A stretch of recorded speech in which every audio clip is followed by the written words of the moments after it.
तो देखिए बच्चों, ये जो हमारा क्वेश्चन है ये ही जेई एडवांस 2026 में आया हुआ है और ये हमारा इलेक्ट्रोकेमिस्ट्री से रिलेटेड है। देखिए टेम्परेचर इसमें कांस्टेंट दिया हुआ है कि 300 केल्विन पे ही सारी चीज़ें हो रही हैं और 3 अलग अलग सोल्ट दिए हुए हैं, उनकी हर एक सोल्ट की 2 अलग अलग कॉन्सेंट्रेशन है और उन अलग अलग कॉन्सेंट्रेशन पे मोलर कंडक्टिविटी दी गई है।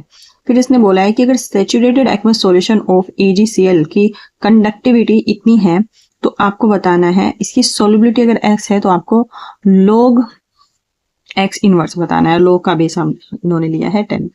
ठीक है जी। तो सबसे पहले आपको देखो पता होना चाहिए, सपोज आप अभी से तैयारी करना स्टार्ट कर रहे हैं तो बिल्कुल बेसिक से कोशिश करते हैं समझाने की। तो सबसे पहले आप बताइए कि मोलर कंडक्टिविटी क्या होती है। मोलर कंडक्टिविटी क्या होती है?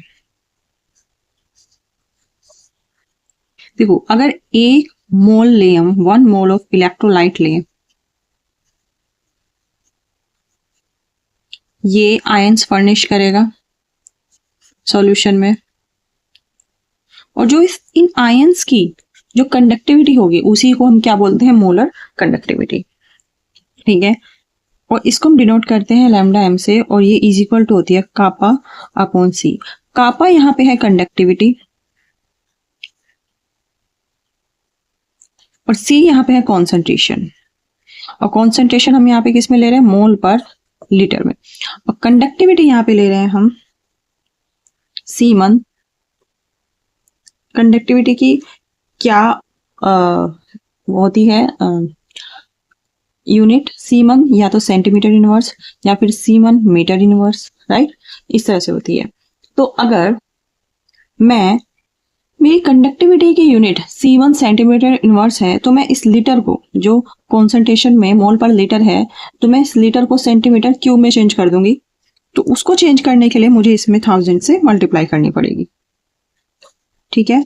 तो इस तरह से जो आपकी मोलर कंडक्टिविटी है इसकी यूनिट क्या आएगी? Semen centimetre square mole inverse.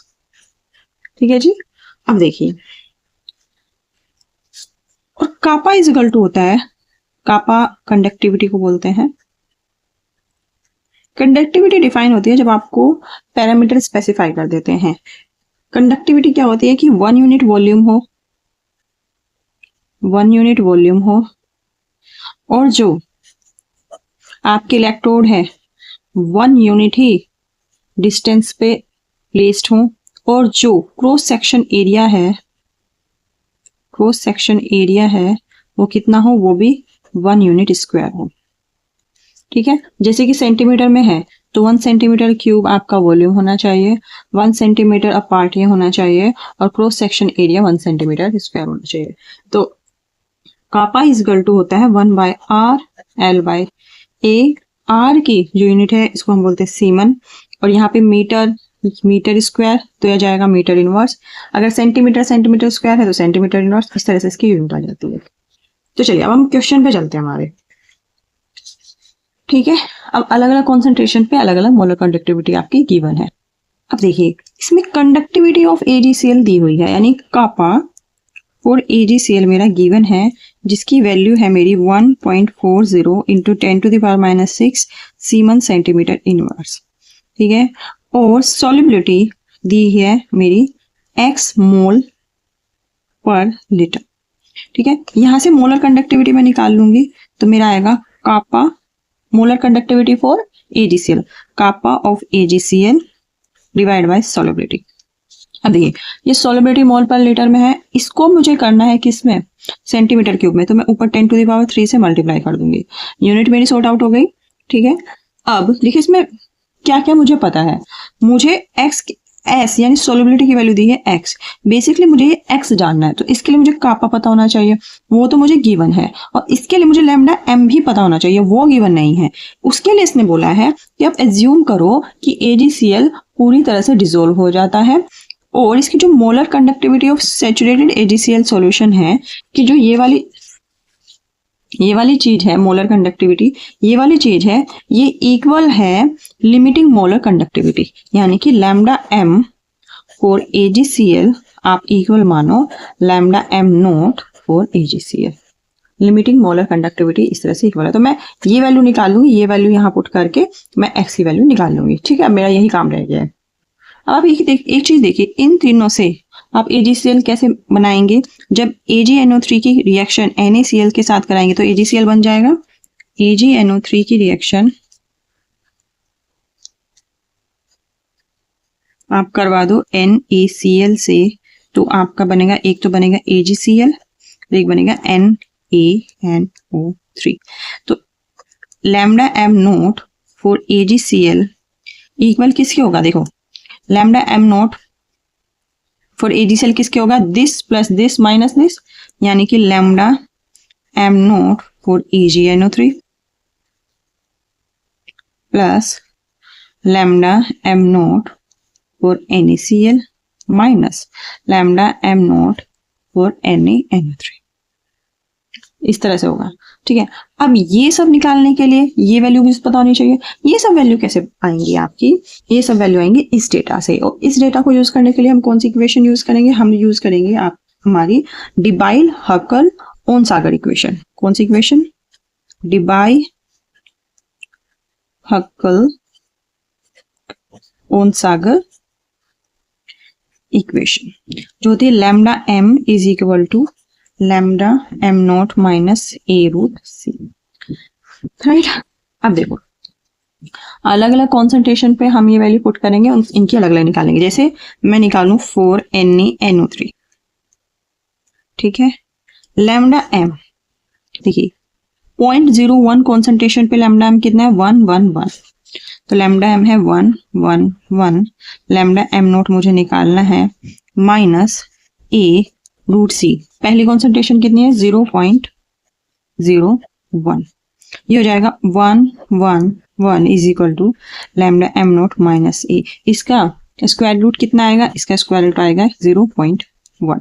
एक इक्वेशन तो आपकी ये बन गई। ठीक है जी, अब नेक्स्ट इक्वेशन आप कैसे बनाओगे?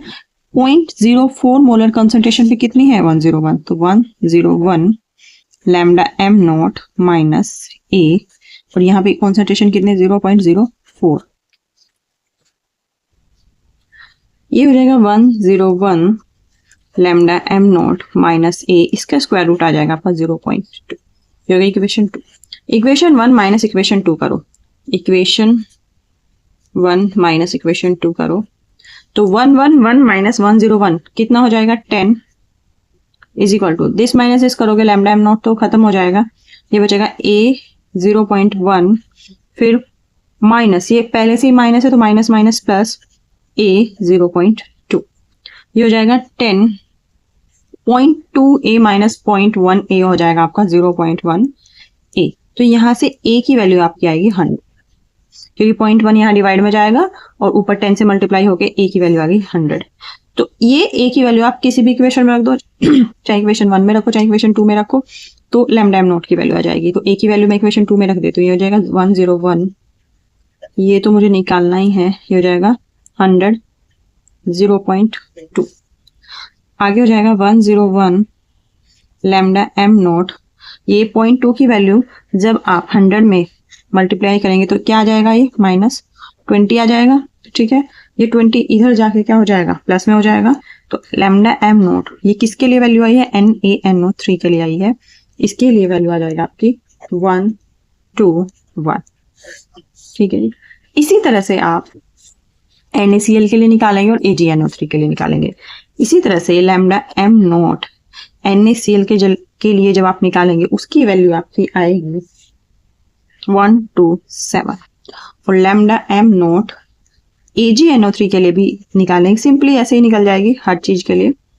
तो ये आ जाएगा आपका AgNO3 के लिए आ जाएगा 13। ठीक है, अब आप देखिए 3 वैल्यू आ गई। अब ये वैल्यू आप इसमें पुट कर दीजिए जो मैंने सबसे पहले लिखी थी। ठीक है, इसमें मैं पुट कर देती हूँ। तो lambda m nought for AgCl is equal to lambda m nought AgNO3 मेरा आया था 134, NaCl का था मेरा 127 माइनस NaNO3 का था मेरा 12। तो यहां से लैम्डा m नोट AgCl की वैल्यू आएगी 140। अब बस अपना वो फॉर्मूला यूज कर लेंगे, लैम्डा एम नॉट और AgCl, इसने बोला है भाई यूज करो इसको ही, कापा डिवाइड बाय सी। ये वैल्यू तो मेरी 140 आ गई। कापा की वैल्यू इसने दी हुई है, कापा की वैल्यू दी हुई ना 1.40 इंटू 10⁻⁻6। और देखो इसको मैंने सेंटीमीटर क्यूब में करने के लिए जो मेरा वॉल्यूम है 1000 से ऊपर मल्टीप्लाई कर दिया था, शुरुआत में ही बताया था, क्योंकि यहाँ मेरा सारी जो यूनिट है वो सेंटीमीटर में, सेंटीमीटर इनवर्स, सेंटीमीटर स्क्वायर, तो मुझे ये सेंटीमीटर क्यूब में करना ही पड़ेगा। डिवाइड बाय आपकी जो कॉन्सेंट्रेशन है, ये तो x, ये तो मुझे निकालना ही है, ठीक है। तो यहाँ से और इंटू 10⁻³ कर देंगे, ठीक है। यहाँ से x की वैल्यू जो मेरी आएगी वो आएगी 10⁻⁻5। तो log 10x इनवर्स की वैल्यू क्या होगी, log 10x इनवर्स क्या, यानी x इनवर्स यानी 1/x is equal to x inverse होता है। तो 1/10⁻⁻5 क्या हो जाएगा, 10⁵। तो ये जाएगा 10⁵। तो इसकी वैल्यू क्या आएगी, 5 इधर आ जाएगा, 5 यहाँ बचेगा log 10, ठीक है। और बेस और ये बेस और उससे जो अगली डिजिट अगर वो सेम हो तो उसकी वैल्यू कितनी होती है, 1। तो ये क्या आएगा, 5। तो आपका इसमें जो ऑप्शन नंबर 3 है वो आपका करेक्ट होगा।